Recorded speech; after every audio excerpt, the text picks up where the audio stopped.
আসসালামু আলাইকুম, সবাইকে পবিত্র রমজান মাসের শুভেচ্ছা। রমাদান মোবারক। ডিপ্লোমা এবং এমফিল পরীক্ষার বাকি আছে আর মাত্র 20 দিন। কিভাবে প্ল্যান করবেন এই 20 দিন? এই 20 দিন নির্ধারণ করবে আপনার গত এক বছরের পরিশ্রমের ফলাফল। তাই তিনটা বিষয় মনে রাখবেন।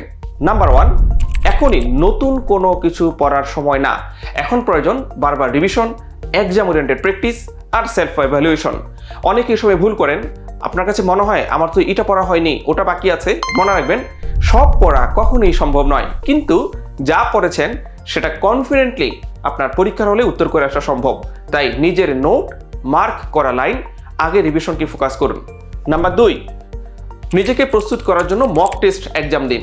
এই 20 দিনে অন্তত পক্ষে 2 থেকে 3টা ফুল মক টেস্ট দিন, কারণ পড়া আর পরীক্ষার হলে সেটাকে পারফর্ম করা এক জিনিস নয়।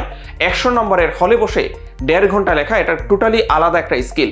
মক দিলেই বুঝবেন টাইম ম্যানেজমেন্ট কেমন, কোন অংশে বেশি ভুল হয়েছে, কোথায় আপনার কনফিডেন্স কম আছে, সেটা আপনি মেকআপ করার সুযোগ পাবেন। নাম্বার 3 নাম্বার হচ্ছে দোয়া এবং দোয়া।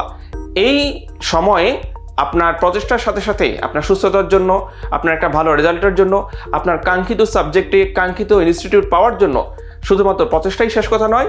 আপনার প্রচেষ্টার সাথে যদি আল্লাহ তাআলার রহমত থাকে, দোয়া থাকে, তাহলে আমরা আশা করব আগামী 12 তারিখের বিজয় রাশি শুধুমাত্র আপনারই হবে ইনশাআল্লাহ। সবার প্রতি শুভকামনা রইল। ধন্যবাদ।